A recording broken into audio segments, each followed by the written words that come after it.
উপদেষ্টা পরিষদে এবং এর বাইরে সার্জিস, স্নিগ্ধ এবং আরও অন্যান্য যারা শহীদ পরিবারদের দায়িত্বে আছে তাদেরকে 2 মাসের আলটিমেটাম দিল পিনাকি ভট্টাচার্য। এই 2 মাসের ভিতর যদি পুনরায় শহীদ পরিবারকে অবহেলা করার অভিযোগ উঠে তাহলে সকল শহীদ পরিবারের দায়িত্ব নিয়ে নেবে পিনাকি ভট্টাচার্য এবং সাংবাদিক ইলিয়াস হোসেন। ওয়েট, নিশ্চয়ই এই কথাগুলো আপনাদের মাথার উপর দিয়ে যাচ্ছে।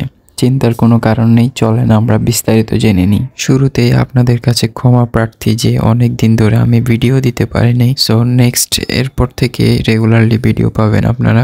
তো এখন চলেন মূল আলোচনায় আসি। কিছুদিন আগে পিনাকি ভট্টাচার্য একটি ভিডিওতে দাবি করে যে শহীদ পরিবারকে অবহেলা করছে জুলাই স্মৃতি ফাউন্ডেশনের দায়িত্বাধীন ব্যক্তিরা, এবং সেই ভিডিওতে তিনি সার্জিসের শহীদ পরিবারের প্রতি অবহেলা নিয়ে একটি প্রমাণও দেখান এবং এর সাথে সার্জিসকে সাবধানও করেন। আপনারা আগে সেই ভিডিওটি দেখুন, তারপর আলোচনা করব।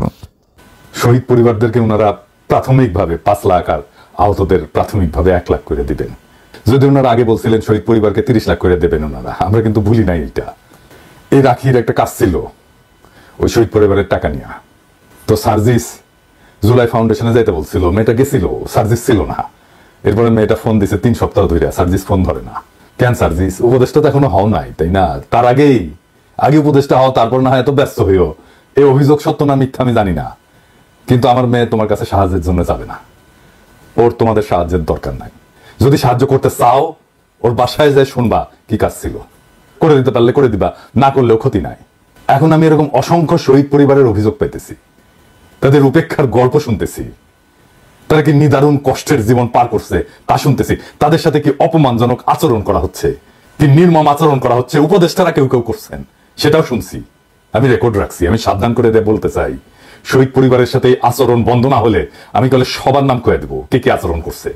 শহীদ পরিবারের সাথে এই নির্মম আচরণের জবাব কিন্তু জনগণ দিয়ে দেবে, জানাই দেবো সবাইকে।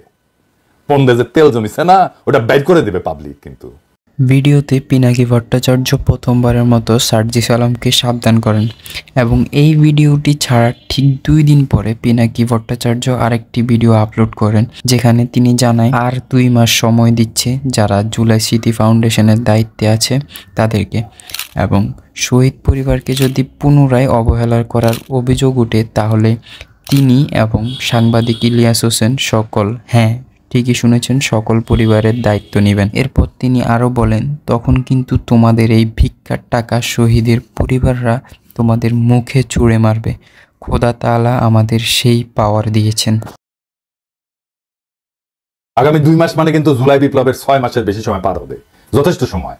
এর মধ্যে যদি না দিতে পারেন, আমি ইলিয়াসের সাথে কথা বলছি, কিন্তু আপনারা এটা না করতে পারলে আমি আর ইলিয়াস, আমাদের সেই সামর্থ্য নাই, কিন্তু আমাদের নিয়ত আছে। আমরা ওসিলা হইয়া জাতির পক্ষ থেকে শহীদ পরিবারের দায়িত্ব নেব, সব শহীদ পরিবারের।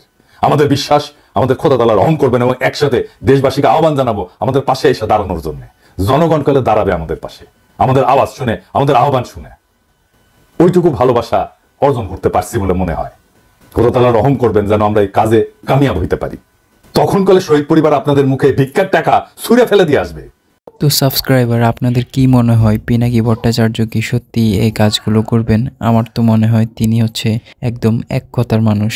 তিনি অবশ্যই করে দেখাবেন যদি পরবর্তীতে কোনো অবহেলার শিকার হয় শহীদ পরিবাররা।